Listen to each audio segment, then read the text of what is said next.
सबर का कॉन्सेप्ट हमारे यहाँ बहुत एक अजीब सा कॉन्सेप्ट है। हमारे यहाँ जब किसी की डेथ हो जाती है, सपोजिंग आप किसी अपने लव्ड वन आपका कोई चला जाता है या आपका कोई नुकसान हो जाता है जानी या माली या किसी भी तरह का, तो लोग आपको ये कहते हैं सबर करो सबर करो। और जब आप रोते हैं तो लोग आपको गुस्सा करते हैं। आपने कभी नोट किया?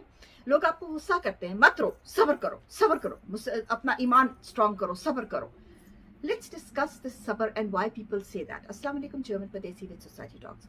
हमारे यहाँ सब्र करने का मकसद ये लिया जाता है कि डोंट एक्सप्रेस योर फीलिंग्स। क्यों? क्योंकि लोग उसको डील नहीं करना चाहते या नहीं कर सकते, समझते नहीं कि हम इसको डील कैसे करें किसी के गम से। कोई इंसान अपने गम में है और वो इसका तकलीफ में है तो मैं उसको कैसे सहारा दूं? तो उसको मैंने अक्सर लोगों को देखा है कि वो गुस्सा कर जाते हैं।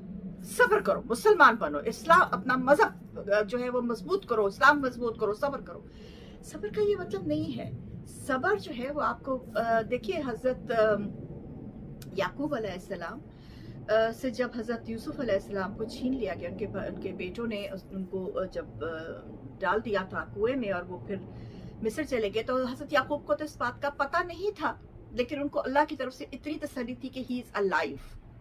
तो उन्होंने क्या किया? सब्र किया। तकरीबन 35 साल, कुछ जगह पे है 40 साल, कुछ जगह पे 35 साल उन्होंने सब्र किया। लेकिन इसका ये मतलब नहीं कि वो रोते नहीं थे, वो रोते थे, और वो इतना रोते थे कि उनकी आंखें सफेद हो गई थी, मोतिया उतर आया था उनकी आंखों। तो रोते थे।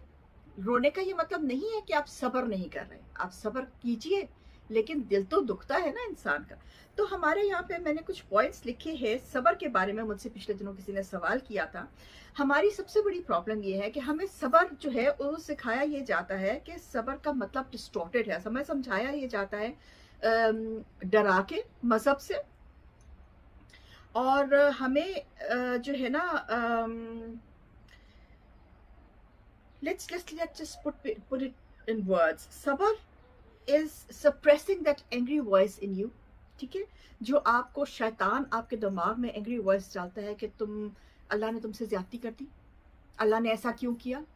अगर आपका कोई अजीज चला कि अल्लाह ने उसको क्यों उठा लिया, वो देखो उसमें तो क्या खराबी थी, वो तो इतना अच्छा इंसान था। अगर आपको माली नुकसान हो गया तो मैं तो बिल्कुल सही काम कर रहा था, अल्लाह ने मेरे साथ ऐसा क्यों किया। ये जो सवालात है ना, क्यों, ये शैतान हमारे जहन में डालता है। तो ये जो एंग्री वॉइस हमारे दिमाग में आती है, इसको अब काबू पा लेना, उसी वक्त ला हौल वला कुव्वता इल्ला बिल्लाह कह लेना, या कालू इन्ना लिल्लाहि व इन्ना इलैहि राजिऊन कह लेना, ये सब्र है। सब्र इस आवाज को चैनल करके इसको दुआ में तब्दील कर देना। ये जो एंगर, ये जो गुस्सा हमारे अंदर आता है ना, किसी चीज को जब हम लूज करते हैं तो हमारे अंदर एक गुस्सा आता है, उस चीज को सही चैनलाइजिंग करके जब हम दुआ में तब्दील कर देते हैं, जैसा मैंने कहा, कुछ भी आप दुआ पढ़ लीजिए, कालू इन्ना लिल्लाहि व इन्ना इलैहि राजिऊन पढ़ लीजिए, हस्बुनल्लाहु निअमल वकील पढ़ लीजिए, अल्लाहु मुस्तान पढ़ लीजिए, ला हौला वला कुव्वता इल्ला बिल्लाह पढ़ लीजिए, कुछ पढ़ लीजिए, सबसे बेहतर अस्तगफिरुल्लाह पढ़ लीजिए। तो ये छोटी छोटी चीजें जो आप उठते बैठते पढ़ सकते हैं, जब आप पढ़ेंगे तो अल्लाह खुद ही आपके दिल में सुकून दे देगा और आपको समझ आ जाएगी कि जो हुआ वो क्यों हुआ। सब्र जो है उसका ये भी मतलब है कि कई दफ़ा ऐसा होता है कि लोग, हमें लग रहा होता है कि हमारे साथ ज्यादती हो गई, लेकिन जिन लोगों को या जिन चीज़ों को अल्लाह हमसे दूर कर देता है, एक्चुअली वो हमारे लिए हार्मफुल थी। अगर आप जब चैनलाइज करते हैं, जब आपको समझ आती है, तो आप समझते हैं कि वो चीज़ें हमारे लिए ही हार्मफुल थी, इसलिए अल्लाह ने उनको अलग कर दिया। सब्र is staying silent because you already started your point two many times before. सब्र जो है वो चुप रहने का नाम भी है। ये बात बहुत जगह आई है, और ये बात वाकई सच में आजमाई हुई बात है कि जब आप सब्र कर जाते हैं, जब आप चुप कर जाते हैं, जब आप अपना बदला खुद नहीं लेते और उस पर रब्बुल आलमीन पे छोड़ देते हैं, तो उसका जो कर्मा आता है, उसका जो जवाब आता है, वो बहुत खूबसूरत आता है। और वो इतना खूबसूरत आता है कि आप दिल में कहते हैं, या रब्बुल आलमीन, मैं तुझसे किसी चीज की भी शिकायत ना करता, मैं तो सारी चीजें ही तुझ पे छोड़ देता तो मजा ही आ जाता। And this is true, this happens. सब्र इज लाइक, अगर आप सब्र ये भी है कि आप अपना जो ईमान है उसको रिफ्रेश करें। जब इंसान पे कोई भी कैलेमिटी आती है, दैट इज द मेकिंग और the breaking point of view.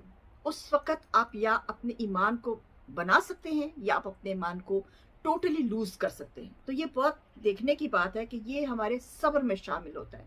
सब्र रोना या आंसू गिराना नहीं, आप रोएं, आप जितना दिल करता है आप रोएं, अल्लाह के आगे सर रखिए जानमाज पे और रोएं, दुआ में हाथ उठाइए और रोएं, ये आपका हक है।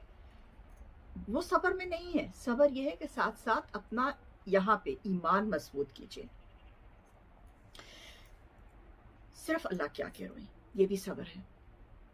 फेसबुक पे पोस्ट मत कीजिए, लोगों को टेलीफोन करके 10-10 घंटे मत, नोबडी इज इंटरेस्टेड। आजकल की दुनिया इतनी ज़्यादा जो है वो बिजी हो चुकी है कि नोबडी इज इंटरेस्टेड। और अगर कोई इंटरेस्टेड है तो खैर आपकी लक है, लेकिन नॉर्मली नोबडी इज इंटरेस्टेड आपके साथ क्या हो रहा है। तो अपना अपना सब्र सिर्फ अल्लाह को बताए, क्योंकि जवाब ही अल्लाह ने देना है, कोई और आपको क्या बताएगा। आप डिस्कस कर सकते हैं, अगर आपका कोई कॉन्फिडेंट है तो बहुत अच्छी बात है, कीजिए, बट मेनली अल्लाह से कीजिए। सब्र मीन्स कि आप ये नहीं कि आप एक जगह जम के बैठ जाए, अब मेरे साथ ये हो गया तो बस हो गया, मैं तो कुछ और करूंगा ही नहीं। सब्र ऑल्सो मीन्स कि चाहे आपको क्रॉल करना पड़े, चाहे आपको बेबी स्टेप्स लेने पड़े, start going forward, start going forward, cry, ask Allah for help, but start going forward.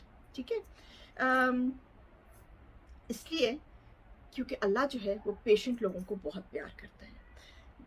अल्लाह जो है वो हमेशा कहता है, सूरह वद्दुहा अगर आप पढ़ें तो वो इसीलिए है, मैंने उसके ऊपर भी एक वीडियो बनाया हुआ है, आप जाके देख सकते हैं सूरह वद्दुहा में। उसमें यही अल्लाह ने कहा है कि मैं तुम्हारे साथ हूँ, मैं तुम्हें ना भूला हूँ और ना मैंने तुम्हें फरामोश किया है, और तुम्हें इस तकलीफ़ के बाद खुशी भी आएगी। और अल्लाह ने नेक्स्ट जो है उसमें ये भी हमें कहा है कि हर तकलीफ़ के बाद आसानी है।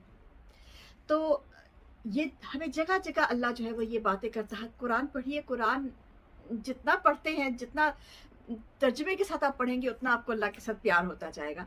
और देखिए, ज़रूरी नहीं है, मुझे ये सवाल भी मैं इसमें मेंशन ज़रूर करना चाहूँगी कि मुझे बहुत लोग पूछते हैं कि मैं एक अच्छा इंसान हूँ और फिर मुझे ये तकलीफ़ क्यों आई।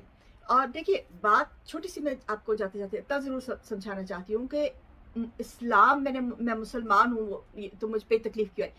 मुसलमान होने का ये मतलब नहीं है कि आप पे तकलीफ़ नहीं आएगी, शायद आप पे ज़्यादा तकलीफ़ें आएंगी। इसलिए क्योंकि अल्लाह ने, मैंने इस पर भी एक वीडियो बनाया, सूरह अनकबूत में आयत 2 और आयत 3 आप पढ़ के देख लीजिए। अल्लाह ने कहा, क्या तुम यकीन करते हो कि तुम ईमान ले आए और मैं तुम्हें आजमाऊंगा नहीं। तो मैं पूरी डिटेल में नहीं जाऊँगी, वो वीडियो आप देख लीजिएगा, लेकिन बात सिर्फ इतनी सी है। बात यह है कि तकलीफ़ हर इंसान पे आती है। फ़र्क ये है कि एक मुसलमान पे जब तकलीफ़ आती है तो उसके पास ये सहारा होता है, उसके पास ये यकीन होता है कि ये जो तकलीफ़ मेरे पे आई है, ये मेरे पे मेरे अल्लाह की वजह से आई है और सिर्फ वही दूर कर सकता है। इस्तग़फ़ार करने से क्या पता मेरी ये एक क्या कहते हैं, मुझ पे अल्लाह ने एक आजमाइश भेजी है देखने के लिए कि मैं क्या उसके आगे हाथ उठाता हूँ कि नहीं, मैं क्या उसके आगे सजदा करता हूँ कि नहीं, क्या मुझे उस पर एतबार है कि नहीं अपने बनाने वाले पे। तो आजमाइश अगर आ जाती है तो आजमाइश से गुजरे ये नहीं है कि आजमाइश अगर आ गई तो आप कहे जी मैं फलाने पीर से जाके तावीज़ बंधवा के डलवा दूंगा, आजमाइश गुजर जाएगी। ऐसा नहीं होगा, ऐसा नहीं होता। आपको खुद ही नमाज पढ़नी है, आपको खुद ही दुआ मांगनी है, और जो बेहतरीन दुआ आप मांग सकते हैं वो कोई दूसरा इंसान तो मांग ही नहीं सकता। तो इसलिए दुआ मांगिए, दुआ मांगिए, दुआ मांगिए। दुआ और सब्र गोज हैंड इन हैंड। जितनी दुआ मांगेंगे उतना सब्र आएगा, जितना सब्र आएगा उतनी दुआ मांगेंगे। टिल देन, चिमन परदेसी, मिलते जी सुरुख।